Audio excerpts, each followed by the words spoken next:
In the future, you're going to see, Dodges with, 2.5 liter V8s that are 1,000 horsepower.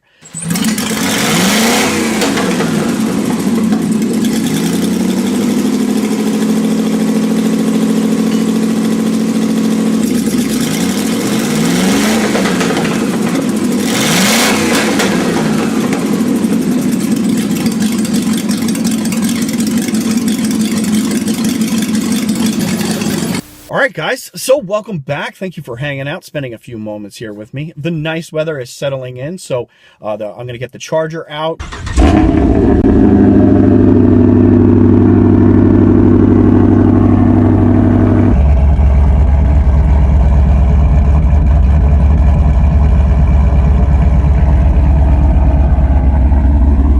We're going to, meet up with some people, go out to meets and everything. Everybody has been kind of dormant, hiding in their houses, including myself. So definitely ready to go out, have a little bit of fun, and, just get back into the swing of things. I know you guys will miss this face, but, it is what it is.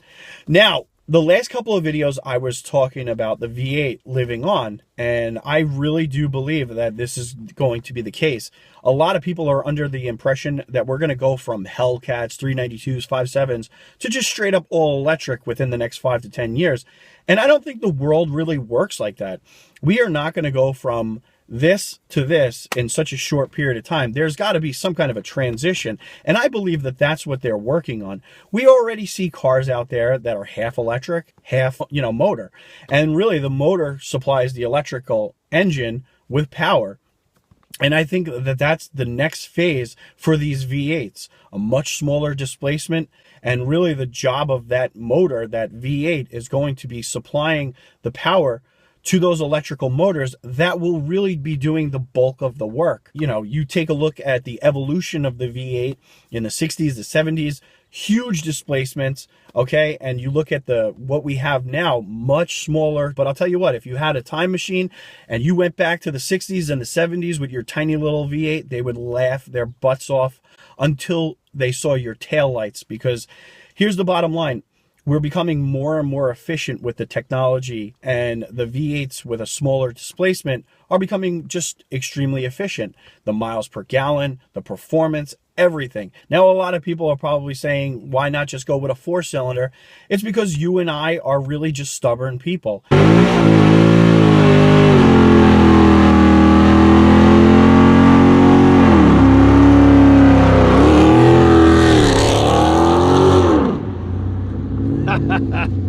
Where are you guys?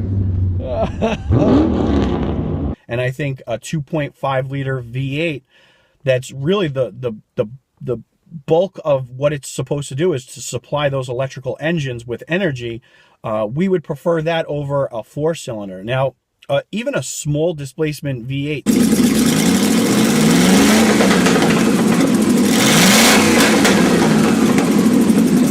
sounds great, okay? And really I think that Dodge knows its base, and they don't really want to let that V8 sound go, and for good reason. It is nice to hear those cold starts. It's nice to, when you're stepping on the gas, to actually hear something. All electric, yeah, the performance is there, but the thrill of listening to that rumble is missing.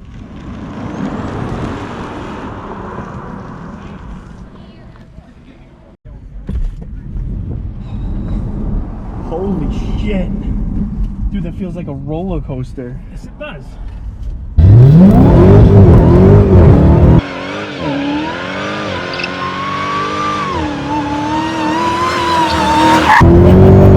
Oh my god. See what I mean? Damn! This is getting all squirmy. That's what I was going through, trying to pull against Frank. After you do the burnout, it's like they're freaking butter. Oh my god, yeah. There's no way you could race like that. I don't want to knock the all-electric guys. You guys have great performing cars.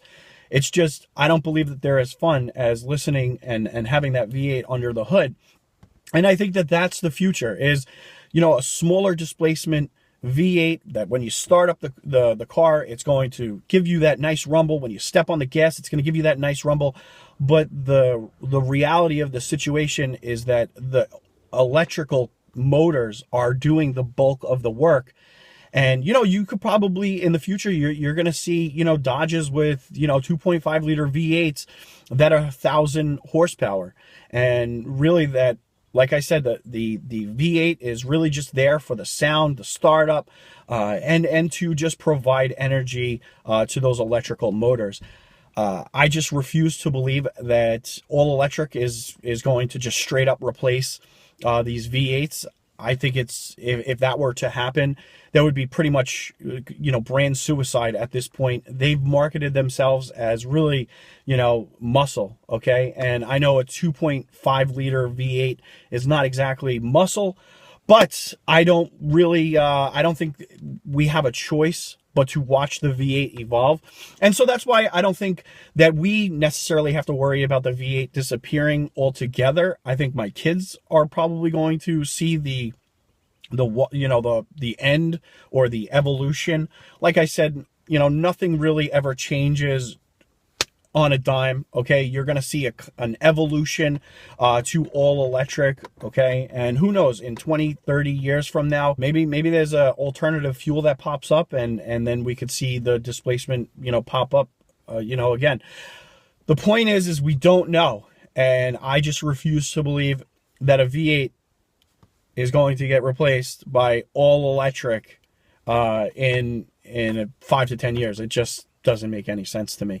You will see a gradual change, and I think that as that's happening, you're going to become more and more accustomed to that electrical engine.